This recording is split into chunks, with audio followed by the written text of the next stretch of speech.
Aesthetics, also spelled aesthetics, is the branch of philosophy concerned with the nature of beauty and taste, which in a broad sense incorporates the philosophy of art. Aesthetics examines values about, and critical judgments of, artistic taste and preference. It thus studies how artists imagine, create, and perform works of art, as well as how people use, enjoy, and criticize art. Aesthetics considers why people consider certain things beautiful and not others, as well as how objects of beauty and art can affect our moods and our beliefs. Aesthetics tries to find answers to what exactly is art and what makes good art. It considers what happens in our minds when we view visual art, listen to music, read poetry, enjoy delicious food, and engage in large artistic projects like creating and experiencing plays, fashion shows, films, and television programs. It can also focus on how humans regard various forms of beauty in the natural world. Its function is the critical reflection on art, culture, and nature. The history of the philosophy of art as aesthetics covering the visual arts, the literary arts, the musical arts and other artists' forms of expression can be dated back at least to Aristotle and the ancient Greeks. Aristotle, writing of the literary arts in his Poetics, stated that epic poetry, tragedy, comedy, dithyrambic poetry, painting, sculpture, music, and dance are all fundamentally acts of mimesis, each varying in imitation by medium, object, and manner.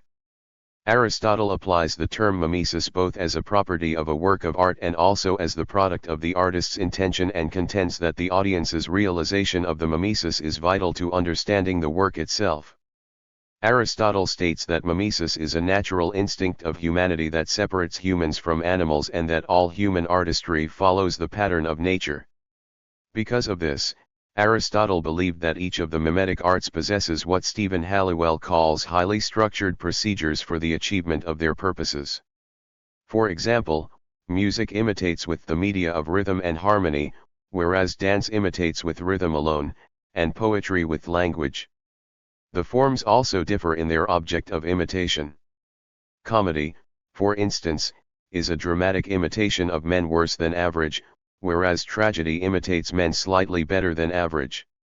Lastly, the forms differ in their manner of imitation, through narrative or character, through change or no change, and through drama or no drama. Some writers distinguish aesthetics from the philosophy of art, claiming that the former is the study of beauty and taste while the latter is the study of works of art.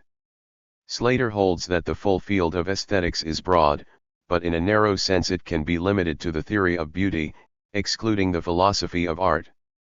Aesthetics typically considers questions of beauty as well as of art. It examines topics such as artworks, aesthetic experience, and aesthetic judgment. Aesthetic experience refers to the sensory contemplation or appreciation of an object, not necessarily a work of art, while artistic judgment refers to the recognition, appreciation, or criticism of art in general or a specific work of art. In the words of one philosopher, philosophy of art is about art. Aesthetics is about many things including art. But it is also about our experience of breathtaking landscapes or the pattern of shadows on the wall opposite your office. Philosophers of art weigh a culturally contingent conception of art versus one that is purely theoretical. They study the varieties of art in relation to their physical, social, and cultural environments. Aesthetic philosophers sometimes also refer to psychological studies to help understand how people see, hear, imagine, think, learn, and act in relation to the materials and problems of art. Aesthetic psychology studies the creative process and the aesthetic experience. Aesthetics is for the artist as ornithology is for the birds. Barnett Newman. Aesthetic judgment. Aesthetics examines affective domain response to an object or phenomenon. Judgments of aesthetic value rely on the ability to discriminate at a sensory level. However, aesthetic judgments usually go beyond sensory discrimination. For David Hume, delicacy of taste is not merely the ability to detect all the ingredients in a composition, but also the sensitivity to pains as well as pleasures, which escape the rest of mankind.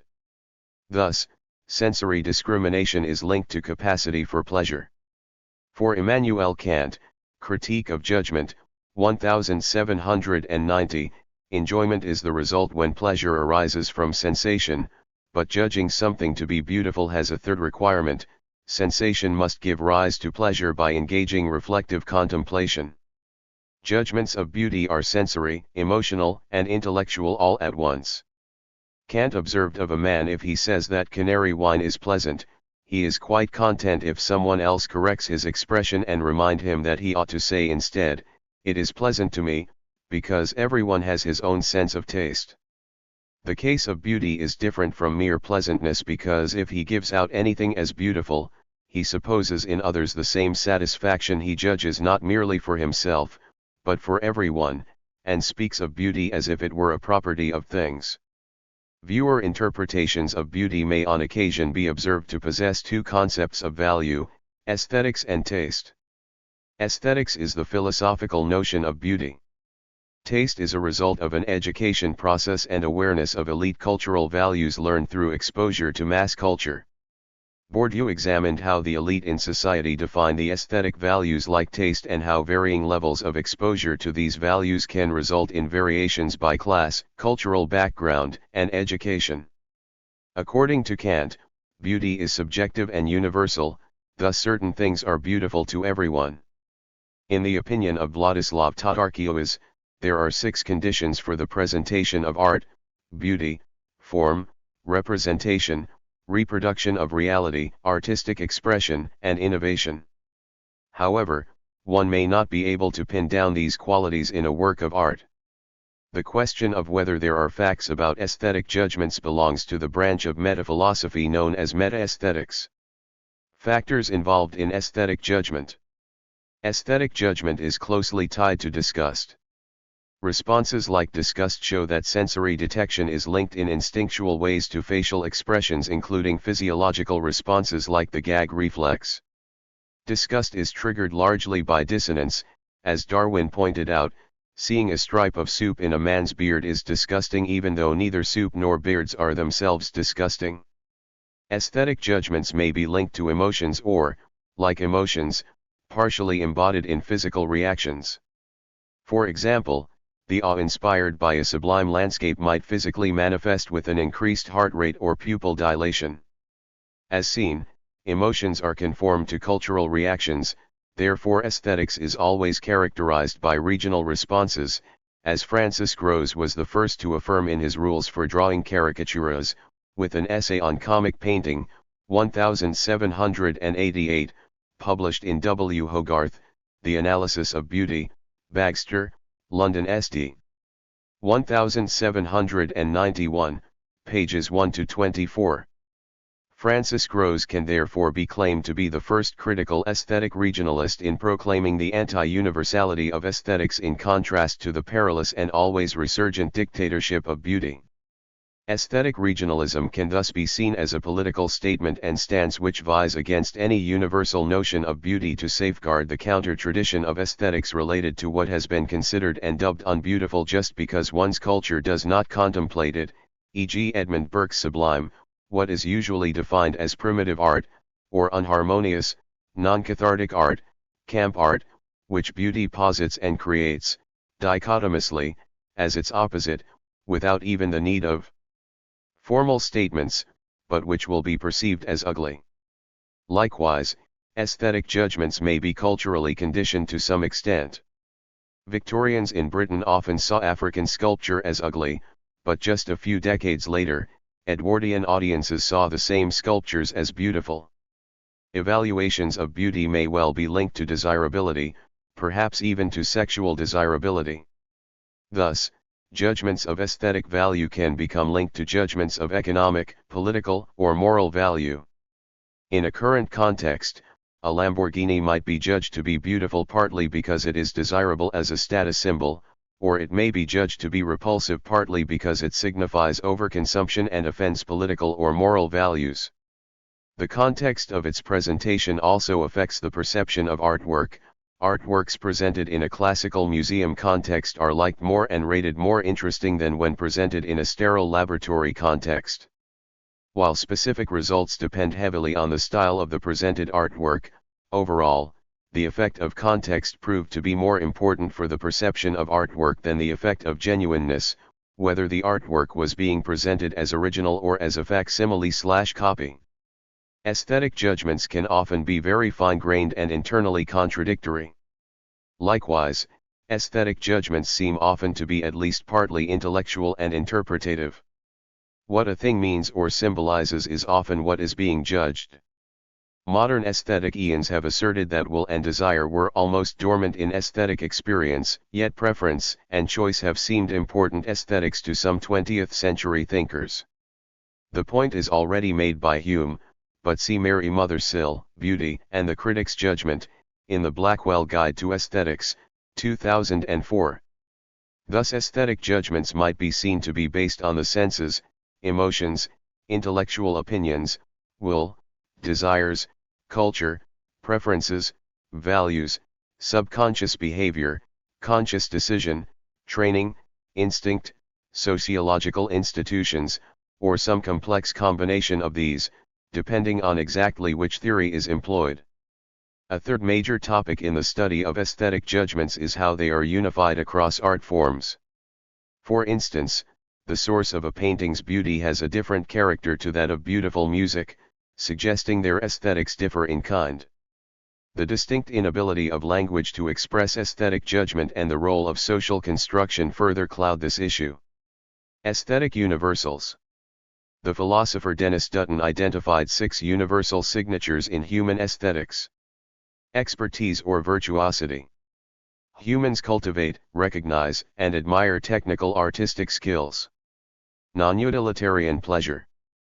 People enjoy art for art's sake, and do not demand that it keep them warm or put food on the table. Style. Artistic objects and performances satisfy rules of composition that place them in a recognizable style. Criticism. People make a point of judging, appreciating, and interpreting works of art. Imitation. With a few important exceptions like abstract painting, works of art simulate experiences of the world. Special focus. Art is set aside from ordinary life and made a dramatic focus of experience. Artists such as Thomas Hirschhorn have indicated that there are too many exceptions to Dutton's categories. For example, Hirschhorn's installations deliberately eschew technical virtuosity. People can appreciate a Renaissance Madonna for aesthetic reasons, but such objects often had, and sometimes still have, specific devotional functions.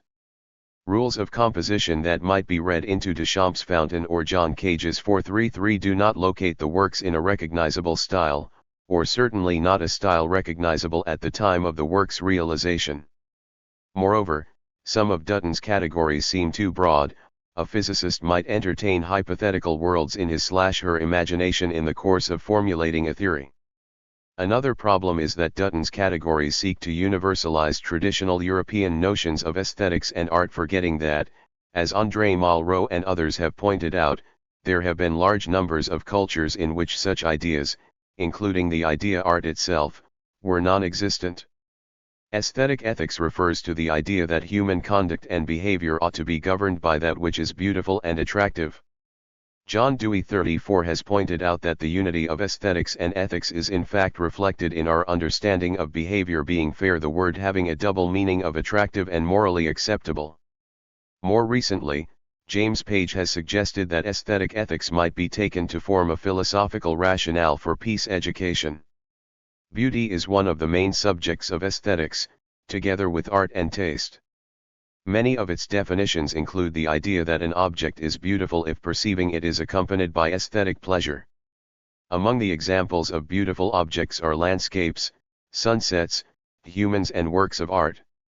Beauty is a positive aesthetic value that contrasts with ugliness as its negative counterpart. Different intuitions commonly associated with beauty and its nature are in conflict with each other, which poses certain difficulties for understanding it. On the one hand, beauty is ascribed to things as an objective, public feature. On the other hand, it seems to depend on the subjective, emotional response of the observer.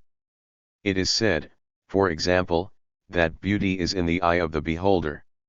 It may be possible to reconcile these intuitions by affirming that it depends both on the objective features of the beautiful thing and the subjective response of the observer. One way to achieve this is to hold that an object is beautiful if it has the power to bring about certain aesthetic experiences in the perceiving subject. This is often combined with the view that the subject needs to have the ability to correctly perceive and judge beauty, sometimes referred to as sense of taste. Various conceptions of how to define and understand beauty have been suggested. Classical conceptions emphasize the objective side of beauty by defining it in terms of the relation between the beautiful object as a whole and its parts. The parts should stand in the right proportion to each other and thus compose an integrated harmonious whole. Hedonist conceptions, on the other hand, focus more on the subjective side by drawing a necessary connection between pleasure and beauty, e.g. that for an object to be beautiful is for it to cause disinterested pleasure. Other conceptions include defining beautiful objects in terms of their value, of a loving attitude towards them, or of their function. During the first half of the 20th century, a significant shift to general aesthetic theory took place, which attempted to apply aesthetic theory between various forms of art, including the literary arts and the visual arts, to each other. This resulted in the rise of the new criticism school and debate concerning the intentional fallacy. At issue was the question of whether the aesthetic intentions of the artist in creating the work of art, whatever its specific form, should be associated with the criticism and evaluation of the final product of the work of art, or, if the work of art should be evaluated on its own merits independent of the intentions of the artist. In 1946, William K. Wimsatt and Monroe Beardsley published a classic and controversial new critical essay entitled The Intentional Fallacy, in which they argued strongly against the relevance of an author's intention, or intended meaning, in the analysis of a literary work. For Wimsatt and Beardsley, the words on the page were all that mattered. Importation of meanings from outside the text was considered irrelevant, and potentially distracting. In another essay, The Affective Fallacy, which served as a kind of sister essay to The Intentional Fallacy, Wimsatt and Beardsley also discounted the reader's personal/emotional reaction to a literary work as a valid means of analyzing a text. This fallacy would later be repudiated by theorists from the reader response school of literary theory. One of the leading theorists from this school, Stanley Fish, was himself trained by new critics. Fish criticizes Wimsatt and Beardsley in his essay Literature in the Reader, 1970. As summarized by Barry Scott and Livingston in their essay The Creation of Art, structuralist and post-structuralist theorists and critics were sharply critical of many aspects of new criticism, beginning with the emphasis on aesthetic appreciation and the so-called autonomy of art, but they reiterated the attack on biographical criticism's assumption that the artist's activities and experience were a privileged critical topic. These authors contend that anti-intentionalists, such as formalists, hold that the intentions involved in the making of art are irrelevant or peripheral to correctly interpreting art. So details of the act of creating a work, though possibly of interest in themselves, have no bearing on the correct interpretation of the work. Gott and Livingston define the intentionalists as distinct from formalists, stating that intentionalists, unlike formalists, hold that reference to intentions is essential in fixing the correct interpretation of works. They quote Richard Walheim as stating that, the task of criticism is the reconstruction of the creative process, where the creative process must in turn be thought of as something not stopping short of, but terminating on, the work of art itself. A large number of derivative forms of aesthetics have developed as contemporary and transitory forms of inquiry associated with the field of aesthetics, which include the postmodern, psychoanalytic, scientific, and mathematical, among others.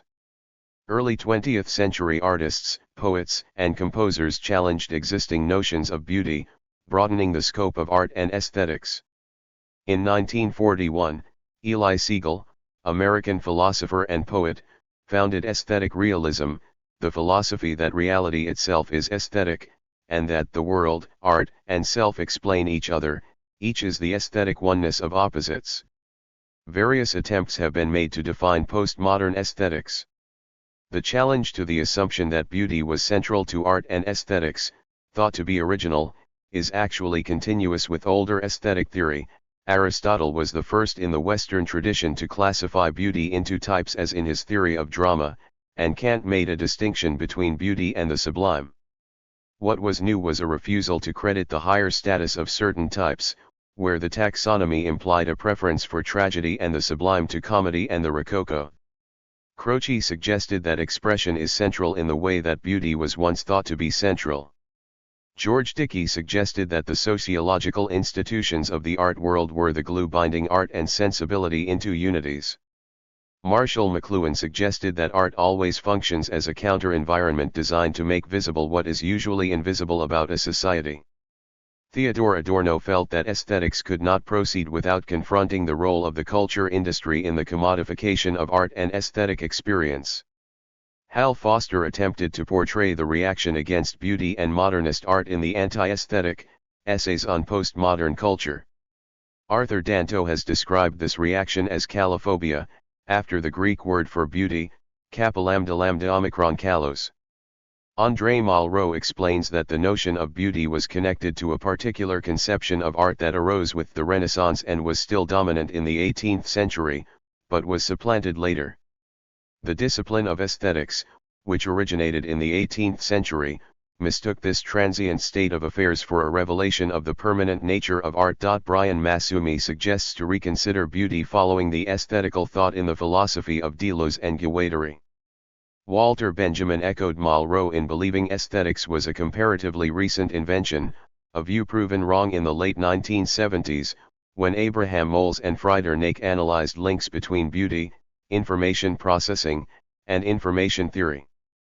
Dennis Dutton in The Art Instinct also proposed that an aesthetic sense was a vital evolutionary factor. Jean-François Lyotard reinvokes the Kantian distinction between taste and the sublime. Sublime painting, unlike kitsch realism, will enable us to see only by making it impossible to see, it will please only by causing pain. Sigmund Freud inaugurated aesthetical thinking in psychoanalysis mainly via the uncanny as aesthetical affect. Following Freud and Merleau-Ponty, Jacques Lacan theorized aesthetics in terms of sublimation and the thing. The relation of Marxist aesthetics to postmodern aesthetics is still a contentious area of debate. The field of experimental aesthetics was founded by Gustav Theodor Fechner in the 19th century. Experimental aesthetics in these times had been characterized by a subject-based, inductive approach. The analysis of individual experience and behavior based on experimental methods is a central part of experimental aesthetics. In particular, the perception of works of art, music, sound or modern items such as websites or other IT products is studied. Experimental aesthetics is strongly oriented towards the natural sciences. Modern approaches mostly come from the fields of cognitive psychology, aesthetic cognitivism, or neuroscience, neuroaesthetics. Mathematical considerations, such as symmetry and complexity, are used for analysis in theoretical aesthetics. This is different from the aesthetic considerations of applied aesthetics used in the study of mathematical beauty. Aesthetic considerations such as symmetry and simplicity are used in areas of philosophy, such as ethics and theoretical physics and cosmology to define truth, outside of empirical considerations. Beauty and truth have been argued to be nearly synonymous, as reflected in the statement "beauty is truth," truth-beauty in the poem Ode on a Grecian Urn by John Keats, or by the Hindu motto Satyam Shivam Sundaram, Satya, truth, is Shiva, God, and Shiva is Sundaram, beautiful. The fact that judgments of beauty and judgments of truth both are influenced by processing fluency, which is the ease with which information can be processed, has been presented as an explanation for why beauty is sometimes equated with truth. Recent research found that people use beauty as an indication for truth in mathematical pattern tasks. However, scientists including the mathematician David Orrell and physicist Marcelo Gleiser have argued that the emphasis on aesthetic criteria such as symmetry is equally capable of leading scientists astray. Computational approaches to aesthetics emerged amid efforts to use computer science methods to predict, convey, and evoke emotional response to a piece of art. In this field, aesthetics is not considered to be dependent on taste but is a matter of cognition, and, consequently, learning. In 1928, the mathematician George David Birkhoff created an aesthetic measure as the ratio of order to complexity. In the 1960s and 1970s, Max Bentz, Abraham Moles, and Frieder Nake were among the first to analyze links between aesthetics, information processing, and information theory. Max Bentz, for example, built on Birkhoff's aesthetic measure and proposed a similar information theoretic measure, where is the redundancy and the entropy, which assigns higher value to simpler artworks. In the 1990s, Jürgen Schmidhuber described an algorithmic theory of beauty.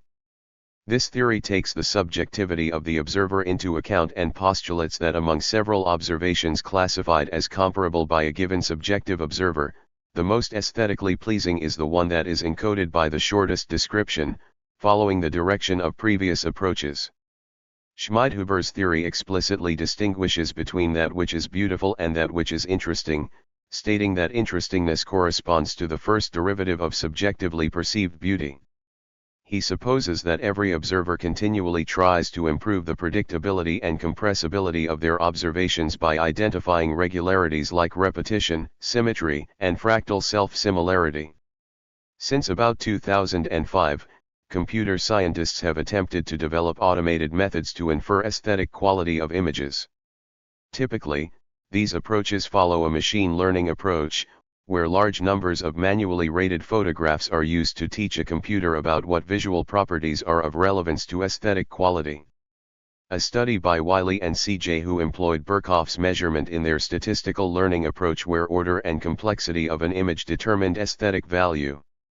The image complexity was computed using information theory while the order was determined using fractal compression. There is also the case of the Equine engine, developed at Penn State University, that rates natural photographs uploaded by users. There have also been relatively successful attempts with regard to chess and music. Computational approaches have also been attempted in filmmaking as demonstrated by a software model developed by Chitradare and a group of researchers at the IBM T.J. Watson Research Center. The tool predicted aesthetics based on the values of narrative elements. A relation between Max Bentz's mathematical formulation of aesthetics in terms of redundancy and complexity and theories of musical anticipation was offered using the notion of information rate. Evolutionary aesthetics refers to evolutionary psychology theories in which the basic aesthetic preferences of Homo sapiens are argued to have evolved in order to enhance survival and reproductive success.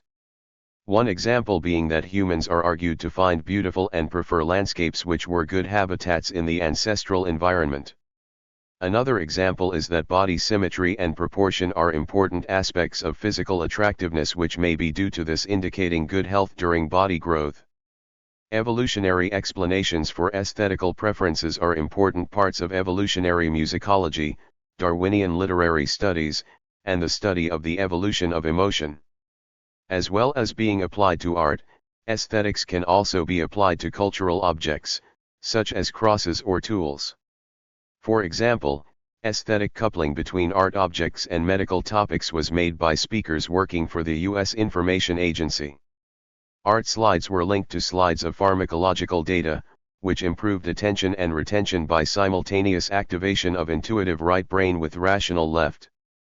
It can also be used in topics as diverse as cartography, mathematics, gastronomy, fashion, and website design. Guy Cercello has pioneered efforts in analytic philosophy to develop a rigorous theory of aesthetics, focusing on the concepts of beauty, love, and sublimity. In contrast to romantic theorists, Cercello argued for the objectivity of beauty and formulated a theory of love on that basis. British philosopher and theorist of conceptual art aesthetics, Peter Osborne, makes the point that post-conceptual art aesthetic does not concern a particular type of contemporary art so much as the historical ontological condition for the production of contemporary art in general. Osborne noted that contemporary art is post-conceptual in a public lecture delivered in 2010. Gary Tidman has put forward a theory of a subjectless aesthetics derived from Karl Marx's concept of alienation, and Louis Althusser's anti-humanism, using elements of Freud's group psychology, defining a concept of the aesthetic level of practice.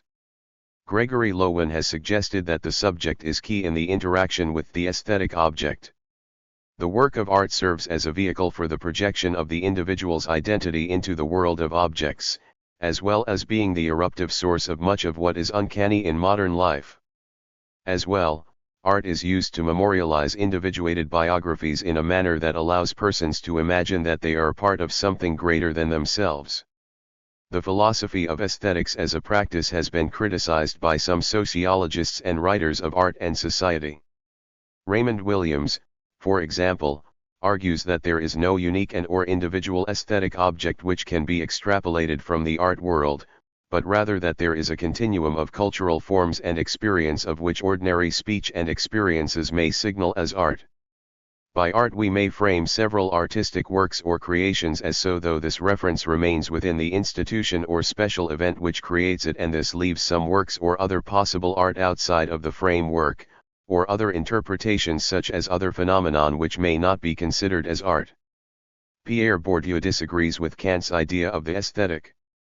He argues that Kant's aesthetic merely represents an experience that is the product of an elevated class habitus and scholarly leisure as opposed to other possible and equally valid aesthetic experiences which lay outside Kant's narrow definition.